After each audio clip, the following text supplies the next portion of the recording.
Hello students, कैसे हैं? सो बच्चों, आप जान रहे हैं कि कोरोना महामारी का जो प्रभाव है वो बढ़ता चला जा रहा है और मेनली इसी के कारण से, चूंकि लॉकडाउन लग गया और धीरे धीरे बढ़ भी रहा है, तो इसी के कारण से जो है वो ज़्यादातर टीचर जो है वो अपने अपने घर चले गए हैं। और खैर मैं भी घर पर आ चुका हूँ और अब घर से ही क्लास स्टार्ट कर रहा हूँ। तो बेसिकली हमारी पॉलिटी चल रही थी और यूपीएससी और यूपीपीसीएस की जो क्लास थी वो चल रही थी। तो मैं सबसे पहले तो इस क्लास में पॉलिटी को ही आगे बढ़ाऊंगा और धीरे धीरे फिर सब क्लासें कंटिन्यू करूंगा। और जैसे ही देखो थोड़े बहुत हालात ठीक होते हैं 2 4 5 दिन में 10 दिन में, तो फिर हम शुरू से पूरी टीम जो है वो क्लासें शुरू करेगी, स्टार्ट करेगी। सो बच्चों, हम बात करेंगे, देखिए अभी तक हम जो बात कर चुके थे, लास्ट हमने बात की थी अध्यक्षात्मक और संसदीय शासन प्रणाली के बारे में, और आज हम बात करेंगे संघीय ढांचे के बारे में, या मैं कहूं संघीय कार्यपालिका के बारे में आज हम बात करेंगे। ठीक है, और मैंने बताया भी था आपसे कि हम संघ की कार्यपालिका, विधायिका और न्यायपालिका को पढ़ेंगे। सबसे पहले हमें पढ़नी है संघ की कार्यपालिका। सबसे पहले संघ की कार्यपालिका में हम बात करेंगे। देखिए, अगर संघ की कार्यपालिका की हम बात करें तो कार्यपालिका का काम आप जानते हैं किसी भी कानून को लागू करना। मेनली संघ की कार्यपालिका जो है वो किस में है? आपका भाग 5 में है। संविधान का जो हमारा भाग 5 है उसमें है। देखिए, संविधान के भाग 1 में संघराज्य क्षेत्र है, भाग 2 में नागरिकता है, भाग 3 में मौलिक अधिकार है और भाग 4 में नीति निर्देशक तत्व है और भाग 4 कै में आपका मौलिक कर्तव्य है, जिसे सरदार स्वर्ण सिंह समिति की सिफारिश के आधार पर 42वें संविधान संशोधन से जोड़ा गया था। अभी जो भाग 5 है, इसका जो अध्याय फर्स्ट है उसी में है संघ की कार्यपालिका। और मेनली अगर आर्टिकल के बारे में हम बात करें तो देखिएगा, कुल मिलाकर के ये जो भाग 5 है इसकी शुरुआत होती है आर्टिकल 52 से लेकर के आर्टिकल 151 तक, आर्टिकल 151 तक ये पूरे का पूरा भाग 5 है। लेकिन चूंकि हमें बात करनी है कार्यपालिका के बारे में, तो कार्यपालिका जो है वो केवल किस आर्टिकल में है? आर्टिकल 52 से लेकर के आर्टिकल 78 तक, और फिर 78 से आगे विधायिका शुरू हो जाती है। 79 में मेनली संसद के बारे में चर्चा हमें मिलने लगती है, तो 79 से शुरुआत है आपकी संसद की, आगे विधायिका की शुरुआत हो जाती है। देखिए, जैसे कार्यपालिका 52 से 78 तक है, ये ध्यान रखिएगा, 78 तक है। फिर उसके बाद हम बात करें विधायिका। विधायिका जो है यानी पूरा संसद के सदस्यों की विशेषताएं वो सब, वो किस आर्टिकल में है? वो है आपका आर्टिकल 79 से लेकर के आर्टिकल 122 तक वो व्यवस्था है। ठीक है, और 123 में फिर आप जानते हैं अध्यादेश है। और उसके बाद फिर बात हम किसकी करते हैं? न्यायपालिका की करते हैं। और 3 ही तो अंग हैं सरकार के, कार्यपालिका, विधायिका और न्यायपालिका। न्यायपालिका की शुरुआत हो जाती है फिर आर्टिकल 124 से, और फिर ये कहाँ तक है? आर्टिकल 147 तक है।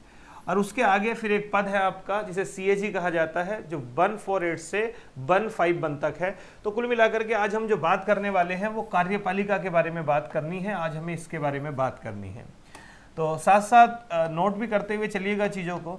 देखिए, बात हमें करनी है कार्यपालिका के बारे में। कार्यपालिका में सबसे पहला जो हमारा टॉपिक है वो है बच्चों राष्ट्रपति। सबसे पहले हम बात करेंगे राष्ट्रपति के ऊपर। देखिए, कुछ टीचर तो ऐसे हैं जो राष्ट्रपति से ही चीज़ों को शुरू करते हैं, मेनली राष्ट्रपति को ही पहला टॉपिक बना करके शुरू करते हैं। ठीक है, वो भी एक तरीका है पढ़ने का, और लेकिन हमने तो चीज़ों को शुरू से ही लिया है, वो भाग फर्स्ट से, फिर आर्टिकल फर्स्ट से कर करके लिया है। और फिर से कह रहा हूँ, जो बच्चे यूपीएसआई की तैयारी कर रहे हैं उनके लिए काफ़ी बेहतर है ये जितने भी लेक्चर मैं आपको पढ़ा रहा हूँ। तो हमें बात करनी है राष्ट्रपति को लेकर के। तो ये बात तो क्लियर है कि राष्ट्रपति की जो चर्चा है वो किस भाग में है? ये है आपका भाग 5 में। और किस आर्टिकल से शुरुआत होती है? आर्टिकल 52 से शुरुआत होती है, ये ध्यान रखिएगा। आर्टिकल 52 से शुरुआत होती है राष्ट्रपति के पद की। अब एक एक करके हम बात करेंगे कि कौन सा आर्टिकल क्या कहता है, क्या नहीं कहता है। देखिए, अगर हमें किसी भी पद के बारे में पढ़ना हो तो सबसे पहले तो उसके बारे में हमें कुछ बातें करनी होंगी। जैसे फॉर एग्जाम्पल कि भाई उसका निर्वाचन होता है या नियुक्ति होती है। तो देखिए, राष्ट्रपति के बारे में बात करें तो राष्ट्रपति का होता है निर्वाचन। तो राष्ट्रपति का निर्वाचन जो होता है वो मेनली किस आर्टिकल में दिया गया है? आर्टिकल 54 में। सबसे पहले हम बात कर रहे हैं आर्टिकल 54 के बारे में। तो आर्टिकल 54 में निर्वाचन दिया गया है। इसके बाद है कि निर्वाचन किस प्रकार का होगा, यानी निर्वाचन की जो रीति है, निर्वाचन की रीति ये किस आर्टिकल में है, ये है आर्टिकल 55 में। हमारे कॉन्स्टिट्यूशन का आर्टिकल 55 जो है ये उसमें है। ये दोनों ही अनुच्छेद आप याद रखिएगा, आर्टिकल 54 और आर्टिकल 55, इन दोनों के बारे में हम बात करेंगे, निर्वाचन और निर्वाचन की रीति के बारे में। इसके बाद आगे चलते हैं, तो आगे दो चीज़ें और इम्पोर्टेंट हैं। एक है आपका पदावधि। देखिए कोई सा भी पद हम जब पढ़ते हैं तो उसके बारे में हमें कुछ चीज़ें बहुत ज़्यादा ज़रूरी हैं उनके बारे में जानना, और उसमें से है पहला निर्वाचन के बारे में जाने, उसकी पदावधि क्या होती है, उसके लिए योग्यताएं क्या हैं, उसे कैसे हटाया जा सकता है, ये चीज़ें हम जान लेते हैं तो उसके बाद में बाकी चीज़ों के बारे में हम बात करेंगे। तो पदावधि मेनली किस में है, आर्टिकल 56 में है, ठीक है, आर्टिकल 56 में। उसके बाद में फिर आगे बढ़ते हैं, तो फिर बात हम एक रह जाती है आपकी योग्यता के बारे में, योग्यता। तो ये योग्यता की बात जो है वो किस आर्टिकल में है, आर्टिकल 58 में है, आर्टिकल 58 में। तो कुल मिलाकर के सबसे पहले हम इन चार चीज़ों के बारे में बात करेंगे। पहला निर्वाचन, दूसरा निर्वाचन की रीति, और उसके बाद पदावधि, और एक योग्यताएं। अगर इतनी चीज़ों पर बात हो जाएगी तो जो बाकी के बचे हुए आर्टिकल हैं, यहाँ पर हम बात कर रहे हैं केवल आर्टिकल 54, 55, 56 और 58। इसके अलावा जो आर्टिकल 52 है, 53 है, उसमें क्या क्या है, साथ साथ 57, 59 और 60 और 61 में क्या क्या है वो हम बाद में बात करेंगे। सबसे पहले बात करेंगे हम राष्ट्रपति की। अच्छा एक चीज़ और, यहाँ पर ये बात आ जाती है कि भाई ये राष्ट्रपति का जो पद है वो हमने लिया कहाँ से है। अब कुछ लोग देखिए अलग अलग इसमें काफ़ी कंट्रोवर्सी है। कुछ लोग ये कहते हैं कि भाई ये जो पद लिया गया है राष्ट्रपति का, ये अमेरिका से लिया। भाई ऐसा नहीं है। देखिए अमेरिका में भले ही राष्ट्रपति का पद है, लेकिन जो राष्ट्रपति की भारत में स्थिति है वो अमेरिका जैसी बिल्कुल भी नहीं है। भारत में जो राष्ट्रपति की हालत है या राष्ट्रपति की जो स्थिति है, वो स्थिति किसकी तरह है, आपकी ब्रिटेन के सम्राट की तरह है। और मैंने कहा भी था ब्रिटेन के सम्राट की तरह है, और मैंने एक बात आपसे कही भी थी कि हमारे यहाँ का जो संसदीय मॉडल है ये कहाँ से लिया गया है, ये लिया गया है ब्रिटेन से। और उसी व्यवस्था के तहत हमने ब्रिटेन के सम्राट की तर्ज पर भारत में भी किसका पद बनाया, राष्ट्रपति का पद बनाया, प्रेसिडेंट का पद बनाया। इसलिए अगर हम बात करें कि भाई राष्ट्रपति का पद कहाँ से लिया गया है, तब इसका बेहतर आंसर क्या होगा आपका, ब्रिटेन, क्योंकि वो ब्रिटेन के सम्राट के समकक्षी भारत में उस पद को बनाया गया है। अब सबसे पहले हम एक एक करके बात करेंगे। पहली बात है आर्टिकल 54 की, लेकिन उससे पहले मैं दो आर्टिकल डिस्कस करना चाहूंगा आपसे पहले, जहां से शुरुआत होती है। एक है आर्टिकल 52 और एक है आर्टिकल 53। दोनों आर्टिकल को समझिएगा। देखिए जब आर्टिकल 52 की बात करता है तो आर्टिकल 52 कहता है कि भारत का एक राष्ट्रपति होगा, भारत का एक राष्ट्रपति होगा। ये बात किसके द्वारा कही गई है, आर्टिकल 52 के द्वारा कही गई है, राष्ट्रपति होगा। और एक चीज और ये ध्यान रखिएगा कि जो राष्ट्रपति होता है उसे सम्मान के वरीयता क्रम में, जो सम्मान का वरीयता क्रम होता है, सम्मान का वरीयता क्रम उसमें सबसे ऊपर रखा जाता है। इस क्रम में उसे सबसे ऊपर रखा जाता है, और इसी के कारण से, सबसे ऊपर रखने के कारण से इसे क्या कहा जाता है, भारत का पहला नागरिक कहा जाता है, भारत का पहला नागरिक कहा जाता है। ये बात ध्यान रखिएगा। तो ये बात केवल किस आधार पे है, सम्मान का एक वरीयता क्रम, कि सम्मान के वरीयता क्रम में चूंकि ब्रिटेन के मॉडल को हमने अपनाया है तो वहां पर भी सम्राट को सबसे ऊपर रखा जाता है, उसी कारण से यहां पर भी सम्मान के वरीयता क्रम में सबसे ऊपर रखा गया है राष्ट्रपति को, और इसलिए इसे भारत का पहला नागरिक कहा जाता है। तो भारत का एक राष्ट्रपति होगा, ये बात आर्टिकल 52 कहता है। और आर्टिकल 53 क्या कहता है, वो ये कहता है कि राष्ट्र की जितनी भी कार्यपालिका शक्ति हैं, जो भी कार्यपालिका शक्ति है, वो सब किस में निहित होंगी, वो सब राष्ट्रपति में निहित होंगी। कार्यपालिका शक्ति राष्ट्रपति में निहित होंगी। अब इसका तात्पर्य क्या है, देखिए इसका कहने का मतलब ये है कि जो भी कार्यपालिका की शक्ति होती हैं, क्योंकि मैंने बताया था हम कार्यपालिका के बारे में डिस्कस कर रहे हैं, तो कार्यपालिका की सब शक्ति राष्ट्रपति में निहित होंगी। और इनका अगर ये प्रयोग करना चाहता है तो या तो राष्ट्रपति महोदय इनका प्रयोग स्वयं करेंगे या फिर अपने अधीनस्थों के माध्यम से करेंगे। जो इनके अधीनस्थ हैं उनके माध्यम से उन शक्तियों का प्रयोग करेंगे। तो देखिए जितने भी कार्यपालिका से जुड़े क्रियाकलाप होते हैं, कहीं ना कहीं आप देखिए उन सब की नियुक्ति जो है वो राष्ट्रपति के द्वारा ही करी जाती है। आप देखिए जितनी भी नियुक्ति है सब राष्ट्रपति के द्वारा करी जा रही है। प्रधानमंत्री कोई कार्य कर रहा है तो वो राष्ट्रपति के द्वारा किया जा रहा है, मंत्री की नियुक्ति है तो वो राष्ट्रपति के द्वारा करी जा रही है। इसी प्रकार से चाहे आप न्यायपालिका में ले लीजिए या जितने भी और पद हैं, महान्यायवादी हो गया, ये भी राष्ट्रपति के द्वारा नियुक्त होता है। इसी प्रकार से सीएजी हो गया, राष्ट्रपति के द्वारा नियुक्त होता है। चुनाव आयोग का गठन हो गया, राष्ट्रपति के द्वारा होता है। अनुसूचित जाति जनजाति का गठन होता है, सबका गठन किसके द्वारा होता है? राष्ट्रपति के द्वारा होता है। तो देखिए जितनी भी कार्यपालिका से जुड़े काम हैं वो या तो राष्ट्रपति स्वयं करते हैं या फिर अपने अधीनस्थों के माध्यम से करते हैं, या अधीनस्थों का तात्पर्य है जिनकी नियुक्ति राष्ट्रपति द्वारा की गई है। तो इस तरीके से ध्यान रखिएगा, ये बताया तो ऐसा गया है, लेकिन मैं आपसे बता दूं ये केवल ये जो आर्टिकल 53 है ये थोड़ा दिग्भ्रमित कर देता है। क्यों? इसके अनुसार तो ऐसे लगता है कि देखिए हमारे यहाँ पर सबसे ज्यादा सुप्रीम कौन है? राष्ट्रपति है, सभी कार्यपालिका शक्ति उनमें निहित है। लेकिन ये बात जो है वो गलत है, क्योंकि मैंने आपको बताया था भारत में संसदीय व्यवस्था है और संसदीय व्यवस्था में कार्यपालिका की शक्ति दो लोगों के पास होती है, एक राष्ट्रपति के पास और एक प्रधानमंत्री के पास। और ये राष्ट्रपति केवल राष्ट्र के प्रमुख होते हैं, नाम मात्र के प्रमुख होते हैं, लेकिन जो प्रधानमंत्री है वो शासन के प्रमुख हैं। तो ये ध्यान रखिएगा, जो वास्तविक शक्ति है वो राष्ट्रपति के पास होती है, प्रधानमंत्री के पास होती है, लेकिन नाम मात्र की शक्ति किसके पास है? आपकी राष्ट्रपति के पास है, ये नाम मात्र की शक्ति है। तो आर्टिकल 53 थोड़ा सा दिग्भ्रमित करता है, ये बात ध्यान रखिएगा। इसके अलावा जब हम आगे चल करके आर्टिकल 74 एंड 75 आप पढ़ोगे तो वहां पर आपको पता चलेगा कि हाँ, राष्ट्रपति के पास भले ही कार्यपालिका शक्ति है, लेकिन इन सब का प्रयोग वो किसकी सलाह से करता है? मंत्री परिषद की सलाह से करता है। देखिए यहीं पर एक आर्टिकल और है, अगर आप उस आर्टिकल को थोड़ा सा देखें तो वो है आर्टिकल 74 आर्टिकल क्या कहता है कि भाई एक मंत्री परिषद होगी, एक प्रधानमंत्री के नेतृत्व वाली एक मंत्री परिषद होगी, और इसी मंत्री परिषद की सलाह से राष्ट्रपति कार्य करेंगे। तो काम तो खत्म हो गया, यहीं पर राष्ट्रपति की पावर खत्म हो गई, क्योंकि आप देखिए आर्टिकल 74 एक मंत्री परिषद होने की बात कर रहा है और जिसकी सलाह से यानी जिसके कहने पर मेनली राष्ट्रपति कार्य करेंगे। और आगे क्या क्या उससे संबंधित बातें हैं वो मैं आगे डिस्कस आप लोगों से जरूर करूंगा। खैर, इसके बाद हम आगे चलते हैं। ये दो आर्टिकल थे, इंपॉर्टेंट थे, ध्यान रखिएगा। अब हम बात करते हैं सबसे पहले आर्टिकल 54। आर्टिकल 54 जो किसकी बात कर रहा है? राष्ट्रपति का निर्वाचन की बात कर रहा है कि राष्ट्रपति का निर्वाचन होगा। अब देखिएगा, आपने कई सारे शब्द सुने होंगे, जैसे आपने नाम सुना होगा, एक तो सुना होगा आपने नियुक्ति। तो नियुक्ति में क्या होता है? नियुक्ति में कोई भी सुप्रीम पावर किसी व्यक्ति को किसी योग्यता के आधार पर किसी पद को सौंप देती है, ये क्या कहलाता है? आपका नियुक्ति कहलाता है। ऐसे ही एक शब्द होता है चयन। देखिए कुछ शब्द हैं जिसमें हम बात करते हैं, एक शब्द होता है जिसे हम नियुक्ति कहते हैं, एक शब्द होता है आपका जिसे हम चयनित कहते हैं, एक शब्द होता है जिसे हम कहते हैं आपका निर्वाचन कहते हैं, निर्वाचन। तो देखिए इन तीनों शब्दों में अंतर है। क्या शब्द है? जब हम नियुक्ति की बात करते हैं तो नियुक्ति से तात्पर्य क्या होता है कि कोई भी सुप्रीम पावर, किसी भी पद की जो सुप्रीम पावर है वो किसी व्यक्ति को किसी योग्यता के आधार पर जब किसी पद को सौंप देती है तब उसे आप क्या कहते हैं? उसे नियुक्ति कहते हैं। मेरी बात को समझिए, जैसे आप मान लीजिए राष्ट्रपति महोदय ने क्या करा, महान्यायवादी को किसी पद पर नियुक्त कर दिया, उसका चयन नहीं हुआ। मैं ना चयन कहूंगा यहाँ पे, मैं कहूंगा उसका निर्वाचन नहीं हुआ।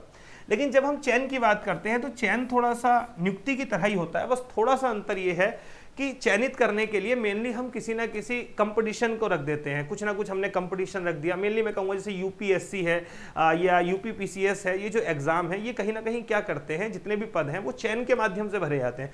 वहाँ पर हम नियुक्ति नहीं कहेंगे कि वहाँ पर नियुक्ति हो गई। इसके बाद तीसरा है आपका, जैसे निर्वाचन की बात करते हैं। निर्वाचन में क्या होता है, इसमें किसी एक व्यक्ति की भूमिका नहीं होती, बल्कि इसमें संपूर्ण समूह की भूमिका होती है, जहां पर लोग जो है वो अपना मतदान करके किसी व्यक्ति को किसी पद के लिए चुनते हैं, तो उसे कहते हैं निर्वाचन। तब यहाँ पर ये ध्यान रखिएगा कि जो राष्ट्रपति है तो राष्ट्रपति की न नियुक्ति होती है न चयन होता है, राष्ट्रपति का होता है निर्वाचन। अब सिंपल सी बात है, निर्वाचन में तो हमने कहा कि एक सदस्यों का समूह होगा और वो सदस्यों का समूह ही निर्वाचित करेगा, यानी मतदान करके चुनेगा। तो मेन बात आती है कि जो निर्वाचक मंडल होगा, देखिए जो लोग वोट डालते हैं या मतदान करते हैं उसे बोला जाता है निर्वाचक मंडल। तो यहां पर यह बात आ जाती है कि निर्वाचक मंडल कौन होगा, कौन लोग राष्ट्रपति के लिए वोट डालेंगे, क्या आम सदस्य डालेंगे या फिर कौन। तो देखिए यहां पर बात करी गई आर्टिकल 54 में कि जो निर्वाचक मंडल होगा उस निर्वाचक मंडल में नंबर 1 संसद के निर्वाचित सदस्य शामिल होंगे। संसद के निर्वाचित सदस्य, ध्यान रखिएगा, सदस्य दो प्रकार के होते हैं निर्वाचित सदस्य। सदस्य दो प्रकार के होते हैं किसी भी सदन में। आप कोई सा भी सदन ले लीजिए, उस सदन में दो ही प्रकार के सदस्य होते हैं, एक तो होते हैं निर्वाचित और एक होते हैं मनोनीत। अब यहाँ पर आप कहेंगे सर मनोनीत शब्द तो अभी हमने पढ़ा ही नहीं है, मनोनीत का मतलब क्या होता है? मनोनयन का मतलब आप सोचिए ये थोड़ा सा स्वैच्छिक नियुक्ति है, कि इसे भी हम नियुक्ति के अंतर्गत रखेंगे, लेकिन ये थोड़ी स्वैच्छिक है। राष्ट्रपति महोदय को लोकसभा में और राज्यसभा में कुछ आधारों पर कुछ सदस्यों को मनोनीत करने का अधिकार है, जिसे हम नॉमिनेट बोलते हैं, कि उन्हें मनोनीत करने का अधिकार है। तो यहाँ पर ये ध्यान रखिएगा, जब भी मैं बात कर रहा हूँ निर्वाचित की, तो मैं केवल यहाँ पर मतलब मेरा उनसे है जिनका निर्वाचन हुआ है, जिन्हें चुना गया है। यहाँ पर मैं बात नहीं कर रहा हूँ, मनोनीत की बात नहीं कर रहा हूँ। तो मैंने क्या कहा, एक तो संसद के निर्वाचित सदस्य, और संसद में आप जानते हैं कौन कौन शामिल है, लोकसभा और राज्यसभा। तो देखिएगा लोकसभा और राज्यसभा दोनों के ही सदस्य जो निर्वाचित होते हैं, जो इलेक्टेड होते हैं, वो भाग लेते हैं इस निर्वाचक मंडल में। मेनली वो राष्ट्रपति के लिए मतदान करते हैं। दूसरे नंबर पर आ जाते हैं राज्यों की विधानसभाएं, राज्यों की विधानसभा। अब देखिए एक चीज और यहाँ पर ये ध्यान रखिएगा, जब हम राज्य की बात करते हैं तो राज्य में भी दो सदन होते हैं, एक होता है विधानसभा, एक होती है विधानसभा जिसे लेजिस्लेटिव असेंबली कहा जाता है, और एक होती है आपकी विधान परिषद जिसे क्या कहा जाता है, लेजिस्लेटिव काउंसिल कहा जाता है। मेरी बात ध्यान रखिएगा। और इसके सदस्यों को कहा जाता है मेंबर ऑफ लेजिस्लेटिव असेंबली, और इसके लोगों को कहा जाता है मेंबर ऑफ लेजिस्लेटिव काउंसिल, यानी एमएलसी और एमएलए। लेकिन यहाँ पर ध्यान रखिएगा, जब हम आर्टिकल 54 पढ़ रहे हैं तो वहां पर हम कह रहे हैं कि राष्ट्रपति के निर्वाचक मंडल में कौन कौन शामिल होगा। तो संसद के निर्वाचित सदस्य यानी लोकसभा राज्यसभा में जो निर्वाचित सदस्य है वो। दूसरी बात कर रहे हैं राज्यों की विधानसभाओं में, यानी विधान परिषद का कोई रोल नहीं है, एक बात ये ध्यान रखिएगा। और दूसरी बात वो भी है कि राज्य की विधानसभा के निर्वाचित सदस्य। तो एक्चुअली जो ये विधानसभा होती है और विधान परिषद होती है, यहाँ पर भी राज्यपाल के पास कुछ विशेषाधिकार है। जैसे कि यहाँ पे राष्ट्रपति संसद के लोकसभा व राज्यसभा में कुछ सदस्यों को मनोनीत करता है, वैसे ही राज्यपाल भी राज्य की विधानसभा और विधान परिषद में मनोनीत करता है। लेकिन एक बात ध्यान रखना कि केंद्र के स्तर पर दोनों सदनों को लिया गया है, लोकसभा को भी और राज्यसभा को भी, लेकिन राज्य के स्तर पर केवल किसको लिया गया, विधानसभा को। ऐसा क्यों? उसका रीजन है क्योंकि हर एक राज्य में आपकी विधान परिषद नहीं है, क्योंकि कुछ ही राज्यों में विधान परिषद है। और वो कौन कौन से राज्य हैं ये बात मैं आपको पहले भी बता चुका हूं। जिन राज्यों में विधान परिषद है उसमें एक बात हम करते हैं आपका बिहार की, एक बात हम करते हैं यूपी की, एक बात हम करते हैं महाराष्ट्र की। ठीक है, आप साथ साथ लिख भी सकते हैं जिन्हें नहीं पता। जम्मू एंड कश्मीर तो खत्म हो गया। फिर एक बात करते हैं हम आंध्र प्रदेश की, और एक बात करते हैं हम तेलंगाना, और एक बात करते हैं लास्ट हम कर्नाटक की। तो कुल मिलाकर के ये 6 ही मात्र ऐसे राज्य हैं जिनमें प्रेजेंट टाइम में विधान परिषद है। अब सोचिएगा, अगर राष्ट्रपति के निर्वाचन में विधान परिषद के सदस्यों को रख दिया जाता, तब ऐसे में कुछ बाकी के जो राज्य होते वो इस चीज़ का विरोध करते। वो ये कहते हमारे यहाँ विधान परिषद नहीं है, इसका मतलब राष्ट्रपति के निर्वाचन में कहीं ना कहीं हमारा योगदान कम रह जाएगा, कम प्रभाव हमारा रहेगा। इसके चलते विधान परिषद को नहीं लिया गया, केवल विधानसभा को लिया गया, और उसमें भी केवल निर्वाचित सदस्यों को लिया गया। तो हर राज्य के जो एमएलए होते हैं, मैं एमएलए की बात कर रहा हूं, और वो भी कैसे, निर्वाचित जो होते हैं वो भी राष्ट्रपति के निर्वाचन में भाग लेते हैं। क्या बस ये दो ही? मैं कहूंगा नहीं, एक चीज और। 1992 से यहां पर दिल्ली और पांडिचेरी को भी जोड़ दिया गया। देखिए दिल्ली और पुदुचेरी ये दोनों क्या हैं, ये आपके केंद्र शासित प्रदेश हैं, लेकिन केंद्र शासित प्रदेश होने के बावजूद भी इनमें क्या है, विधानसभा है। तो देखिएगा इनकी जो विधानसभा है, इनके विधानसभा के निर्वाचित सदस्य भी किसके भाग होंगे, राष्ट्रपति के निर्वाचक मंडल के भाग होंगे।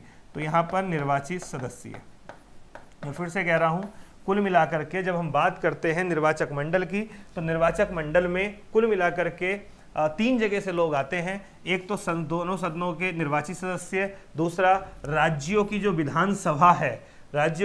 विधानसभा है उस विधानसभा के निर्वाचित सदस्य, और तीसरा केवल दिल्ली व पांडिचेरी। अब यहाँ पर एक नया मामला आ जाता है, वो नया मामला समझिए, वो नया मामला है आपका जम्मू एंड कश्मीर का।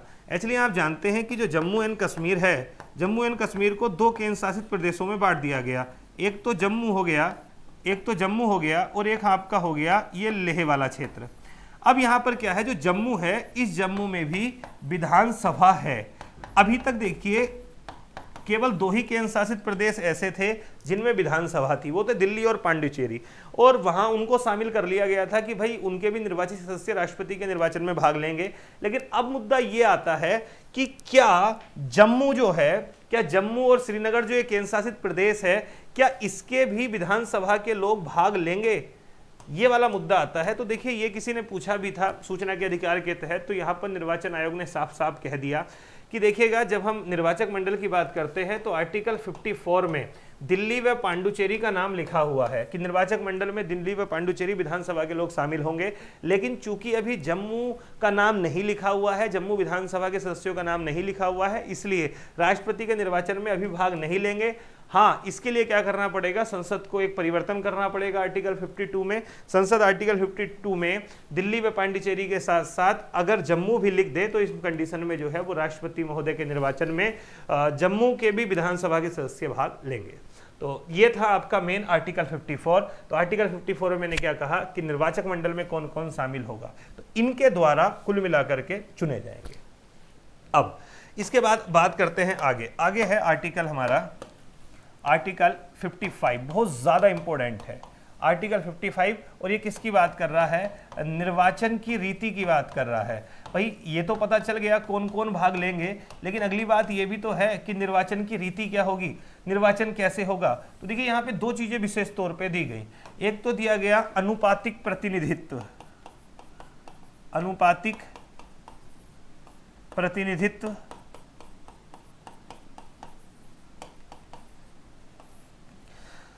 और दूसरा यहां पे दिया गया है आपका एकल संक्रमणीय,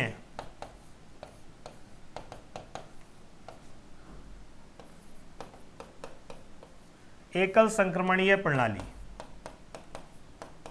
एकल संक्रमणीय मतदान प्रणाली। ठीक है, अब ये क्या है, इस बात को समझिएगा, दोनों को एक एक करके हम इस बात को समझिएगा। अब एक एग्जाम्पल के तौर पे मैं आपको समझाने की बात करता हूं। ठीक है, देखिए है क्या, मान लीजिए हमने राष्ट्रपति के लिए आर्टिकल 54 के तहत एक पूरे का पूरा निर्वाचक मंडल बना दिया। अब इस निर्वाचक मंडल में कौन कौन शामिल हैं, तो मैं कहूँगा जो मैं येलो वालों से बना रहा हूँ ये तो सब हो गए सांसद। ठीक है, ये सांसद हो गए। इसके बाद जो मैं व्हाइट वालों से बना रहा हूँ ये सब कौन हो गए, ये सब हो गए राज्यों के विधानसभाओं के निर्वाचित सदस्य यानी विधायक। सिंपल सी बात है, ये ज़्यादा होंगे।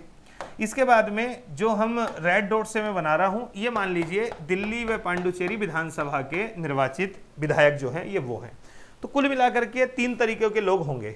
सिंपल सी बात है, ज़्यादा लोग जो होंगे वो होंगे राज्यों की विधानसभाओं से, क्योंकि देखिए कितने राज्य हैं भाई, सांसद तो कितने होंगे, केवल लोकसभा और राज्यसभा के सदस्य होंगे, लगभग मान के चलिए कितना, लगभग 750 के आसपास। लेकिन जब हम विधायकों की बात करेंगे तो केवल उत्तर प्रदेश में आप समझिए अप्रोक्सीमेट 400 हैं, फिर उत्तराखंड जैसे राज्य हो गए जिनमें 80 हैं, कुछ ऐसे हैं जिनमें 150, 200 इस तरीके से हैं, तो इनकी संख्या हज़ारों में चली जाएगी। और इसी प्रकार से दिल्ली व पांडिचेरी। अब बात ये आती है कि जब ये राष्ट्रपति के लिए मतदान डालेंगे, जब ये राष्ट्रपति के लिए मतदान डालेंगे, तो जब एक सांसद वोट डालेगा, जब एक सांसद वोट डालेगा तो क्या वो भी एक वोट ही लिखा जाएगा, और जब एक विधायक वोट डालेगा चाहे वो यूपी का हो या उत्तराखंड का, तो क्या वो भी एक ही लिखा जाएगा। क्या बात ये, क्योंकि 2 लोग हैं इसमें, एक तो है एमएलए, ठीक है, और एक है आपके एमपी। ठीक है, क्या दोनों को एक ही माना जाएगा, तो देखिए ये बात तो गलत हो जाएगी भाई। अगर आप ऐसे कर लेंगे तो सिंपल सी बात है, जहां पर आप मान के चलिए कि केवल हम लोकसभा और राज्यसभा के सदस्यों को जोड़ेंगे तो भाई लगभग 700 750 आएंगे, और यूपी जैसे 2 राज्यों के विधायक की संख्या आप जोड़ लेंगे, निर्वाचित विधायकों की संख्या, तो वो भी उतना बैठ जाएगी। तो ऐसे में तो आप ये कहेंगे कि केवल यूपी और उसके साथ वाला कोई बड़ा सा राज्य के जो विधायक हैं वो हावी हो जाएंगे सांसदों पर। तो ऐसे में क्या है, यहाँ पर क्या रखा गया है, यहाँ पर एक मतदान मत की एक तरीके से वैल्यू रखी गई है जिसे कहा जाता है मत मूल्य। तो देखिए जो ये लोग मत डालते हैं, जो ये लोग वोट डालते हैं, जो ये वोट डालते हैं, तो ये वोट का एक मूल्य रखा गया कि भाई वो कितना काउंट होगा, इसका एक मूल्य रखा गया। और ये मूल्य दोनों के लिए अलग अलग, यानी 2 ही तो लोग हैं, एक तो विधायक है, तो जो विधायक का मत मूल्य है वो अलग रखा, और जो सांसद का है वो अलग रखा।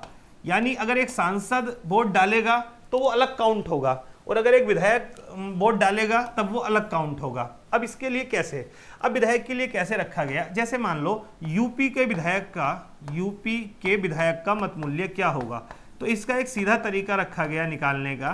सीधा तरीका ये कहा कि भाई एक तो यूपी की जनसंख्या, जो यूपी की जनसंख्या है, यूपी की जनसंख्या बटे यूपी के निर्वाचित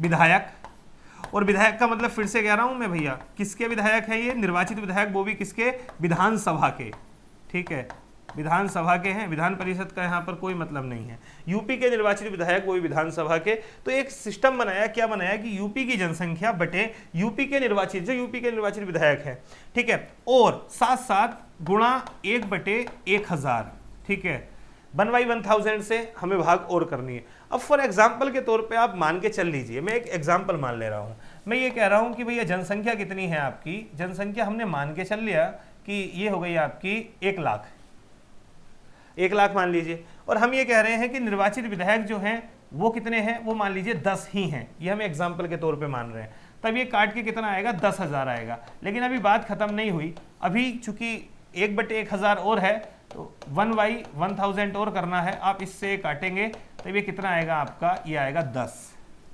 तो ये जो निकल करके आया, ये यूपी के विधायक का मत मूल्य निकल करके आया। इसका मतलब क्या है, इसका मतलब ये है कि अगर यूपी का विधायक राष्ट्रपति के निर्वाचन में वोट डालता है, तब इस कंडीशन में वो कितना काउंट होगा, 10 काउंट होगा। लेकिन मैंने तो वो एग्जाम्पल के तौर पे 1 लाख लिया है, लेकिन जनसंख्या यूपी की बहुत ज्यादा है और विधायक भी ज्यादा है, तब मत मूल्य कुछ अलग निकल करके आएगा। तो आप कहेंगे पहली अगली बात कि सर क्या यूपी के विधायक का मत मूल्य अलग है, तो क्या उत्तराखंड के विधायक का मत मूल्य अलग होगा, क्या महाराष्ट्र के विधायक का मत मूल्य अलग होगा? हाँ, मैं कहूंगा हर एक राज्य की चूंकि जनसंख्या अलग है और निर्वाचित विधायक अलग हैं, इसके चलते हर एक विधायक का जो मत मूल्य है वो अलग अलग ही होगा। आप कहेंगे ये तो कहीं ना कहीं थोड़ा गलत सा लग रहा है, मैं कहूँगा गलत नहीं है, ये सही है। आप सोच के देखिए, किसी राज्य की जनसंख्या ज्यादा है, किसी राज्य की जनसंख्या कम है। अब जिस राज्य की जनसंख्या ज्यादा है और मान लीजिए वहां पर सीटें कम है विधायकों की, तो कोई टेंशन वाली बात नहीं है, क्योंकि वहां के विधायक का मत मूल्य ज्यादा होगा। तो ये बैलेंस बनाने के लिए किया गया वो, क्योंकि जो कहीं ना कहीं राष्ट्रपति के लिए वोट डालने जा रहे हैं विधायक, वो कहीं ना कहीं जनसंख्या का प्रतिनिधित्व कर रहे हैं। तो ये जो व्यवस्था बनाई गई, ये इसलिए बनाई गई कि कुछ राज्य ऐसे भी हैं जहां पर विधानसभा सीटें कम हैं, तो कम है तो कोई दिक्कत नहीं है, जनसंख्या के आधार पर उनका मत मूल्य बढ़ जाएगा। तो ये व्यवस्था की गई, यही तो बात की गई है जब मैंने बात करी थी निर्वाचन की रीति में अनुपातिक प्रतिनिधित्व। एक ऐसा प्रतिनिधित्व दिया गया है, देखिए राष्ट्रपति के निर्वाचन में एक ऐसा प्रतिनिधित्व दिया गया है, आप देखिएगा कि अगर किसी भी राज्य का कोई भी विधायक अगर वोट डालता भी है, तो जो वो वोट डाल रहा है, ये ध्यान रखिएगा कि वो कहीं ना कहीं जनसंख्या का प्रतिनिधित्व कर रहा है। ऐसा नहीं हो रहा कि किसी राज्य के विधायक को ज्यादा मत मूल्य मिल गया, किसी को कम मिल गया, मिलेगा तो जरूर कम और ज्यादा, लेकिन वो जनसंख्या के आधार पर ऐसे मिल रहा है, ये बात ध्यान रखिएगा। अब अगली बात यहीं पर करते हैं हम, तो ये बात तो आपको समझ में आ गई होगी, ठीक है, ये बात तो क्लियर हो गई होगी। अब एक विधायक का मत मूल्य तो निकल गया, अब बात आती है सांसदों का मत मूल्य क्या होगा। अब ये ध्यान रखिएगा, देखिए इसके लिए क्या फॉर्मूला दिया गया कि भाई एक सांसद का मत मूल्य, चूंकि राज्यसभा और लोकसभा दोनों के सदस्य सिंपल सी बात है वोट डालेंगे, तब जब ये वोट डालेंगे तो इनका कितना काउंट होगा, तो इसे निकालने के लिए एक स्कीम दी गई कि सभी राज्यों के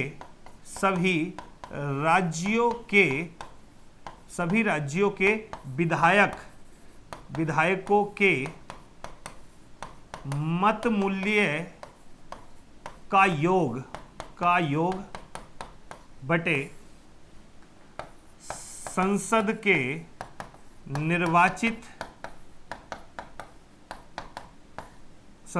निर्वाचित सदस्य।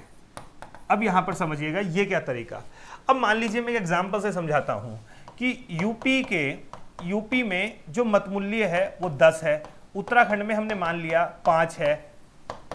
एक मिनट बच्चों, जरा कैमरा मुझे लगता है शायद ऑफ हो गया, ठीक है बताइए, चल गया क्या? मान लीजिए महाराष्ट्र में ये 8 है, एमपी में मान लिया हमने ये 9 है, ऐसे मान लिया। और यहाँ पर हमने विधायक मान लिए कि यूपी में कितने हैं आपके 100 हैं, ठीक है। यहाँ पर मान लिए हमने 50 है, मैं कुछ भी मान ले रहा हूँ, यहाँ पे इसे टेंशन मत लीजिएगा इस चीज़ की। यहाँ पर 30 है, तो हमने क्या करना है, एक का मत मूल्य कितना है 10 है, तो 100 का कितना होगा, आप कहेंगे 1000 होगा। ऐसे ही उत्तराखंड के एक विधायक का मत मूल्य 5 है, तो सिंपल सी बात है 50 का कितना होगा, आप कहेंगे 250। ऐसे ही हम सबका जोड़ लेंगे और इसके बाद इसे ऐड कर लेंगे, और ऐड करने के बाद एक वैल्यू आएगी, वो हो गया x। अब ये वैल्यू बहुत बड़ी होगी क्योंकि जितने भी विधायक हैं उन सबका जो मत मूल्य है वो हमने सब जोड़ दिया। अब जोड़ने के बाद क्या करना है, x बटे निर्वाचित सांसद, जो भी निर्वाचित सांसद हैं उनका हमें यहाँ पर कितने निर्वाचित सांसद है वो लिख देना है, और जो आएगा वो क्या होगा, एक सांसद का मत मूल्य होगा। कुल मिलाकर के अगर आप पीछे थोड़ा सा आते हैं तो एक चीज आपकी बड़ी अच्छे तरीके से क्लियर हो गई होगी, और नहीं हुई तो मैं कर देता हूं। वो बात ये है, यहां पर ध्यान रखिएगा कि राष्ट्रपति के निर्वाचन के संबंध में ये मत मूल्य को लेकर के विशेष बात कर रहा हूं मैं।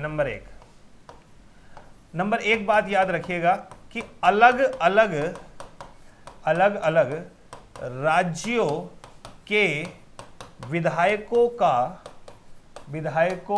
का मत मूल्य अलग अलग होता है। एग्री करते हैं इस बात से, अलग अलग होता है भाई। उत्तराखंड और यूपी के विधायक का मत मूल्य अलग अलग होगा, जब वो वोट डालेगा तो वो उसकी संख्या अलग अलग काउंट होगी, तो अलग अलग होता है, बिल्कुल सही है। दूसरी बात, सांसद व विधायक का मत मूल्य अलग अलग होता है, मत मूल्य अलग अलग होता है, ये बात भी सही है, अलग अलग होता है, फॉर्मूला मैंने बता दिया, अलग अलग होता है। नेक्स्ट अगली बात, एक राज्य के सभी विधायकों का समान होता है मत मूल्य, बिल्कुल सही बात है। यूपी के जितने विधायक हैं सबका मत मूल्य एक जैसा होगा, यानी एक ही राज्य के विधायकों का मत मूल्य समान होता है, मत मूल्य समान होता है, बिल्कुल सही बात है। और अगली बात, सभी सांसदों का समान होता है, चाहे लोकसभा और राज्यसभा, बिल्कुल मैं ये कह सकता हूं लोकसभा व राज्यसभा के सदस्यों का मत मूल्य समान होता है। ये क्वेश्चन एक बार यूपीएससी में आ चुका है, यूपीएससी में क्वेश्चन पूछ चुका है। इसी तरीके से बात करी थी कि राष्ट्रपति के निर्वाचक मंडल के बारे में निम्न कथनों पर विचार करिए जो वोट डालते हैं। देखिए, तो प्रत्येक राज्य के विधायक का मत मूल्य अलग अलग होता है, इसी प्रकार से एक विधायक और सांसद का मत मूल्य अलग अलग होता है, लेकिन एक ही राज्य के विधायकों का मत मूल्य इक्वल होता है, और लोकसभा राज्यसभा का सांसद हो, जितने भी सांसद है सबका मत मूल्य इक्वल होता है, समान होता है। ये बात याद रखिएगा और ध्यान रखिएगा। खैर, इसके बाद हम आगे बात करते हैं, ठीक है, ये तो क्लियर हो गया। तो यहाँ पर मैंने अभी तक जो आपसे बात करी, एक बात तो करी है भैया आर्टिकल 52 की, एक बात करी है 53 की, और एक बात करी है 54 की, और बात कर रहे थे हम 55 की। अब ये बात तो समझ में आ गई आपको, मत मूल्य क्या क्या होता है क्या क्या नहीं, वो सब हमने देख लिया। अब यहाँ पर जो अगली बात है, वो अगली बात ये है कि एकल संक्रमणीय जो पद्धति है वो है क्या रियल में, ये लोग वोट डालते कैसे हैं, इस बात को समझते हैं, जो आर्टिकल 55 में व्यवस्था दी गई है, ठीक है, जिसे मैंने बताया था ना, क्या कही गई है, वो एकल संक्रमणीय अनुपातिक प्रतिनिधित्व कहा गया है। एकल संक्रमणीय अनुपातिक प्रतिनिधित्व, ये जो व्यवस्था है। अब यहां पर क्या मतलब है, इस बात को समझिएगा। देखिए, सबसे पहली बात तो ये है, कुल मिलाकर के एक होता है निर्वाचक मंडल, और निर्वाचक मंडल में एक चीज ये याद रखिएगा कि निर्वाचक मंडल में मान के चल ले रहा हूं, मैं एग्जाम्पल के तौर पे मान रहा हूं कि निर्वाचक मंडल में कौन कौन लोग शामिल होते हैं। आप कहेंगे एक तो एमपी हो गए और प्लस एमएलए हो गए, ये शामिल होते हैं 2 लोग। अब यहाँ पर एमपी और एमएलए में मान लेता हूं टोटल मिलाकर के इनका मत मूल्य हमने काउंट कर लिया। काउंट करने के बाद हमने टोटल वोट जो गिने वो गिन लिए हमने, कितने हैं, 3000 हैं। तो अब बात ये है कि ये 3000 वोट कुल मिलाकर के, ये मत मूल्य जोड़ लिए हमने, 3000 वोट जो हैं वो प्रतिनिधियों को पड़ेंगे। फॉर एग्जाम्पल के तौर पे हमने माना कि राष्ट्रपति के लिए जो उम्मीदवार है वो कुल मिला के कितने हैं, 4 हैं, A, V, C, D। अब मान लीजिए इन लोगों को वोट पड़ने शुरू हुए, ठीक है। अब वोट पड़े, आपको मैं ऐसे मान लेता हूं कि भाई इसको 500 मिले, इसको 600 मिले, इसको 800 मिल गए, ठीक है, इस व्यक्ति को 800 मिल गए, इस व्यक्ति को 1000 मिल गए। हम ऐसे काउंट कर लेते हैं 1800, और ये चलिए हमने इस तरीके से इसको मान लिया। अब यहां पर मुझे आप एक चीज ये बताइएगा, इस कंडीशन में कौन व्यक्ति जीतेगा। आप कहेंगे भाई ए जीत जाएगा, लेकिन ऐसा नहीं है। देखिएगा कि राष्ट्रपति के जीतने के लिए सबसे बड़ी बात यह है कि राष्ट्रपति के जीतने के लिए एक कोटा आवश्यक होता है प्राप्त करना, और कोटा कितना होता है, वो होता है कुल वैध डाले गए मत बटे 2 + 1। इसका मतलब आप समझ रहे हैं, इसका मतलब क्या है? इसका मतलब यह है कि राष्ट्रपति के निर्वाचन में कुल कितने मत डाले गए। अब हम मान रहे हैं कुल कितने मत डाले गए, 3000 बटे 2 + 1 यानी आएगा 1501। कहने का मतलब यह है कि जब तक किसी व्यक्ति को 1501 वोट नहीं मिल जाते तब तक वो व्यक्ति राष्ट्रपति नहीं बनेगा। तो ये जो ए को 1000 वोट मिले, भले ही इसे सबसे ज्यादा वोट मिल गए, उसके बाद में भी ये राष्ट्रपति नहीं बन सकता। क्यों? क्योंकि इसे एक कोटा प्राप्त करना होगा, और वो कोटा होता है कुल वैध डाले गए मतों से एक ज्यादा। अब बात आती है, आप कहेंगे सर ऐसी स्थिति में होगा क्या? देखिए ऐसी स्थिति में होता ये है कि मान लीजिए जब कोई एक व्यक्ति इस निर्वाचक मंडल का, मान लीजिए कोई एक व्यक्ति हम मान ले रहे हैं, ये है एक्स। जब ये एक्स अपना वोट डालने जाएगा तो ये अपना, इसके सामने 4 ऑप्शन होंगे A, B, C, D। तो ये अपना वोट देगा इनमें से। मान लीजिए इसने अपना वोट दिया V को, मतलब A को दे दिया कि भाई मेरे हिसाब से A व्यक्ति राष्ट्रपति बने। लेकिन इस X को और भी क्या करना है, और लोगों को भी एक हायरार्की में वोट डालना है कि भाई अगर किसी वजह से ए नहीं बनता तो कौन बनना चाहिए। तब ये बोलेगा कि भाई ये नहीं बनता, ए नहीं बनता, तो फिर दूसरे नंबर पर मैं चाहूंगा बी बन जाए, और अगर बी भी ना जीत रहा हो तो फिर तीसरे नंबर पर सी बन जाए, और फिर ये भी ना जीत रहा हो तो भैया लास्ट में तो डी है, ये बन जाए। देखिए, तो जो वोट डाला जाता है वो वोट ऐसे नहीं होता कि केवल आप एक पे ठप्पा लगा के आ गए, एक को वोट डाल दिया और वो जीत गया। ऐसी व्यवस्था नहीं होती, बल्कि व्यवस्था में क्या होता है, आप लोग वोट तो एक को ही देते हो, लेकिन उसके अलावा जो निर्वाचक मंडल के लोग होते हैं, एमपी और जो विधायक होते हैं, वो लोग बाकी लोगों को भी एक हायरार्की दे के आते हैं, एक अनुपात में कहीं ना कहीं उनको वोट दे करके आते हैं। अब मान लीजिए वोट सब लोगों ने दे दिए और स्थिति सामने ये वाली आ गई, यानी कोई भी नहीं जीता, ए बी सी डी। अब ऐसे कंडीशन में क्या होगा, इसमें ये देखेंगे सबसे कम किसके वोट है। अब यहां पर क्या होगा, यहां पर द्वितीय मतगणना होगी। यहां पर जो डी वाला है इसको ये मान लिया जाएगा कि ये नहीं जीतेगा, यानी इसकी तो कोई संभावना है ही नहीं जीतने की, ऐसे मान लिया जाएगा, क्योंकि ये तो भाई जीत ही नहीं सकता था। तब ऐसे में जो ये डी के 500 वोट हैं ये ट्रांसफर करे जाएंगे। अब आप कहेंगे सर ये ट्रांसफर कैसे हो जाएंगे, मैं कहूंगा होंगे, क्योंकि ये देखिए जो 500 लोगों ने वोट डाला होगा, उन्होंने भले ही डी को वोट डाला है, लेकिन उन्होंने किसी ना किसी को सेकंड प्रेफरेंस दी होगी। फॉर एग्जांपल मान लीजिए ये एक्सी, हम एक मान लेते हैं कि वाई था, वाई ने क्या करा था, डी को वोट डाला था कि मैं वोट इसको डाल रहा हूं, और इसने क्या कहा कि अगर भाई ये डी ना बने तो फिर ये सी बन जाए, और सी ना बने तो बी बन जाए, और बी ना बने तो ए बन जाए, ये इसने नंबर दिया था। अब मान लीजिए ये वाई का जो वोट है वो इन 500 वोटों में शामिल है। अब इनके वोट हमें ट्रांसफर करने हैं, तो वाई का वोट किस आधार पे ट्रांसफर होगा, इसने दिया डी को था लेकिन डी तो बाहर हो गया, तब दूसरे नंबर पर इसने बात करी थी सी के बारे में कि सी बन जाए, तब ये इसका एक वोट यानी वाई वाला वोट किसको मिल जाएगा, सी को मिल जाएगा। ऐसे में कुछ लोगों ने प्रेफरेंस, दूसरी प्रेफरेंस बी को दी होगी और कुछ ने ए को दी होगी, तो ये 500 के 500 वोट क्या हो जाएंगे, डिस्ट्रीब्यूट हो जाएंगे किस किस में, ए बी और सी में। अब मान लीजिए फिर से यहां पर ए को, ए के खाते में आ गए 300 और इसके खाते में आ गए 200, ठीक है, ऐसे, या 300 मान लेते हैं, इसके में भी 100 आ गए, इसके में भी 100 आ गए। काउंट करा आगे चल के तो ये हो गया 1300, ये काउंट करा तो कितना हो गया 900, और ये काउंट करा तो कितना हो गया 700। अभी क्या हुआ, अभी भी कोई नहीं जीता, ए बी सी अभी भी कोई नहीं जीता। अब क्या करेंगे, फिर से एक बार और ये मान लेंगे कि भाई ये नहीं जीतेगा, फिर इसके ट्रांसफर करेंगे, और कहीं ना कहीं एक टाइम ऐसा आएगा कि किसी ना किसी व्यक्ति को कोटा प्राप्त हो जाएगा, और जिस व्यक्ति को कोटा प्राप्त होगा वही क्या हो जाएगा, आपका राष्ट्रपति बन जाएगा। तो ये पूरे का पूरी एक व्यवस्था है राष्ट्रपति के निर्वाचन की, ये याद रखिएगा। कौन लोग वोट डालते हैं और ये एकल संक्रमणीय अनुपातिक प्रणाली क्या है वो मैंने आपको समझाया, किस तरीके से वोट ट्रांसफर हो रहा है। तो ये जो व्यवस्था है ये क्या है, एकल संक्रमणीय व्यवस्था होती है, ध्यान रखिएगा आर्टिकल 55 में है। अब बच्चों टाइम कितना हो गया लगभग मैं देख लूँगा, ये ज़्यादा तो नहीं है। मुझे इसमें एक बार लैपटॉप में चेक कर लेता हूँ कितनी लंबी क्लास हुई है। चलिए मैंने देखा नहीं था। चलिए यहाँ पर दो बातें और कर लेता हूँ। एक तो आर्टिकल 56 के बारे में और एक आर्टिकल 58 के बारे में। क्या है दोनों बातें? देखिए ये बात कर रहा है पदावधि की, पदावधि कितनी होगी, ठीक है, राष्ट्रपति की पदावधि कितनी होगी, और ये बात कर रहा है राष्ट्रपति की जो योग्यताएं हैं वो क्या क्या होंगी, योग्यताएं, योग्यताएं।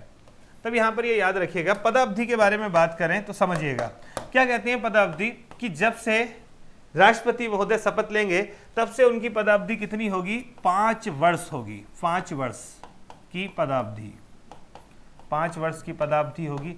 लेकिन 5 वर्ष से पहले भी उनका पद खाली हो सकता है, इस 5 वर्ष से पहले भी पद खाली हो सकता है, और जो पहले खाली हो सकता है उसकी क्या क्या कंडीशन है समझिएगा। नंबर एक पहला है कि ये क्या करें, स्वयं त्यागपत्र दे दें, स्वयं त्यागपत्र दे दें, त्यागपत्र दे दें। एक तो पहला ये है कि राष्ट्रपति महोदय स्वयं 5 साल होने से पहले अपना त्यागपत्र दे दें। आपको कमेंट बॉक्स पे बताना है कि राष्ट्रपति महोदय अपना त्यागपत्र किसे देते हैं। दूसरी बात यह है कि संविधान का उल्लंघन कर दिया हो इन्होंने, और ऐसे में संसद क्या कर दे, संसद महाभियोग की प्रक्रिया चला दे, संसद महाभियोग की प्रक्रिया को पूरा कर दे या प्रक्रिया से हटा दे। देखिए राष्ट्रपति को जो हटाया जाता है वो किससे हटाया जाता है, मेनली महाभियोग की प्रक्रिया से। तो एक प्रश्न आपसे पूछा जाता है, वो ये पूछा जा सकता है कि राष्ट्रपति को महाभियोग से हटाया जाएगा, ये व्यवस्था किस आर्टिकल में है, आर्टिकल 56 में है, यानी आर्टिकल 56 में है। लेकिन अगर ये बात पूछे कि महाभियोग की प्रक्रिया क्या है, यानी महाभियोग की प्रक्रिया कैसे पास होती है, ये किस आर्टिकल में है, तभी आर्टिकल किस में है, आर्टिकल 61 में है। दोनों बात याद रखिएगा, राष्ट्रपति को महाभियोग से हटाया जाएगा ये बात 56 में है, लेकिन इस महाभियोग की प्रक्रिया क्या होगी ये बात किस में है, आर्टिकल 61 में है, ये बात याद रखिएगा। और तीसरी बात ये भी है कि अगर राष्ट्रपति की मृत्यु हो जाए, अगर मृत्यु हो जाए तब इस कंडीशन में भी 5 वर्ष से पहले उनका पद समाप्त हो जाएगा। तो ये ध्यान रखिएगा, 5 वर्ष से पहले उनका पद तभी समाप्त हो सकता है जब स्वयं अपना त्यागपत्र दे दें। नंबर दूसरी बात, संसद उन्हें महाभियोग के माध्यम से हटा दे, और नंबर तीसरी बात, जब उनकी मृत्यु हो जाए। और एक चीज ध्यान रखिएगा कि राष्ट्रपति महोदय अपना पद छोड़ते नहीं हैं, यानी यदि उन्हें 5 वर्ष हो गए और उनका अगर उत्तराधिकारी अभी नहीं चुना गया है तब उनका पद खाली नहीं होगा। तो ऐसी कंडीशन में होता क्या है कि राष्ट्रपति का जब ऐसे लगने लगता है कि हाँ अब उनका पदावधि पूरी होने वाली है, तो उससे पहले ही चुनाव करा लिया जाता है और अगले राष्ट्रपति को चुन लिया जाता है। फिर उसके बाद नए राष्ट्रपति, क्योंकि आप सोचिए जो हमारे यहाँ के राष्ट्रपति हैं वो एक तरीके के सम्राट की तरह हैं, भले ही हम सम्राट शब्द का यूज नहीं करते हैं। तब ऐसे में किसी भी देश में ऐसा नहीं हो सकता है कि वहाँ का जो मेन ताज है वही ना हो, वो पद खाली हो, ऐसा नहीं होता। और किसी कारण से अगर उनका निधन हो जाए या ऐसी कोई आकस्मिक घटना हो जाए तब इस कंडीशन में उनके पद को कौन संभालते हैं, वो उपराष्ट्रपति संभालते हैं। तो ये व्यवस्था जो है वो आर्टिकल 56 में है। अब ये कही गई है यहाँ पर बात कि आर्टिकल 58 यानी राष्ट्रपति के पद की योग्यताएं, राष्ट्रपति के पद की योग्यताएं क्या क्या है, ठीक है। मैं चाहूँगा कि क्योंकि क्लास ज़्यादा लंबी ना हो जाए और मेनली मैं ये चाहूँगा कि आप इसे घर से पढ़ के आएँ, आर्टिकल 58 को, योग्यता को, ठीक है, 58 कि उनकी क्या क्या योग्यताएं हैं, किस व्यक्ति को जो है वो चुना जा सकता है, वो राष्ट्रपति पद के लिए जो है वो खड़ा हो सकता है, ये आपको घर से पढ़ के आनी है। और राष्ट्रपति से जुड़ी अन्य बातें मैं आपकी नेक्स्ट क्लास में करूंगा। अब आपकी क्लास से कंटिन्यू कोशिश करूंगा मैं आपको कराता रहूँ। ठीक है बच्चों, धन्यवाद, यहीं तक रखते हैं, बाकी क्लास भी आपकी आगे इसी तरीके से होंगी। ठीक है बच्चों।